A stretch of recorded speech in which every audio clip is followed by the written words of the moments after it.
Chennai beauty Samantha ఇప్పుడు career విషయంలో focus పెంచేసింది. అయితే రెమ్యూనరేషన్ విషయంలోనూ ఆమె హాట్ టాపిక్ గా మారింది. ఇంతకీ ప్రస్తుతం సమంత రెమ్యూనరేషన్ ఎంత? అంత మొత్తంలో సమంతకు పారితోషికం ఇవ్వడానికి గల కారణాలేంటి? ప్రస్తుతం శామ్ చేస్తున్న సినిమాలు, సిరీస్లేవి అనే ఇంట్రెస్టింగ్ వివరాలు ఇప్పుడు చూసేద్దాం.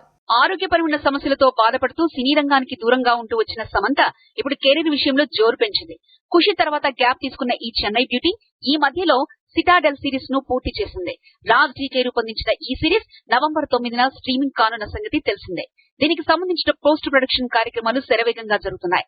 మరోవైపు రాజ్ డీకే కాంబోలో సమంత ఇప్పుడు రక్త బ్రహ్మాండ్ అనే వెబ్ సిరీస్ లో నటించనుంది. తుబాండ్ ఫేమ్ రాహి అనిల్ భార్వి దర్శకత్వంలో తెరకెక్కనుంది. ప్రముఖ ఓటీటీ సంస్థ నెట్ఫ్లిక్స్ రక్త బ్రహ్మాండ్ సిరీస్ ను రూపొందించనుంది. Citadel web series action thriller. దీనికోసం ఆమె చాలానే కష్టపడింది.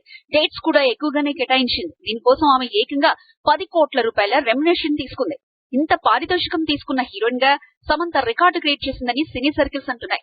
అంతకు ముందు వరకు సినిమాకు 3 నుంచి 5 కోట్ల వరకు రెమ్యునరేషన్ తీసుకున్న చెన్నై సుందరి ఇప్పుడు 10 కోట్ల రూపాయలు తీసుకోవడం హాట్ టాపిక్ గా మారింది. మరోవైపు సమంత నిర్మాతగాను తొలి అడుగులు వేయడానికి సిద్ధమైంది. రీసెంట్ గా ఇప్పటికే తన సొంత నిర్మాణ సంస్థలో మా ఇంటి బంగారం అనే సినిమా చేయడానికి సిద్ధమైంది. దానికి సంబంధించిన ప్రకటన కూడా వచ్చేసింది.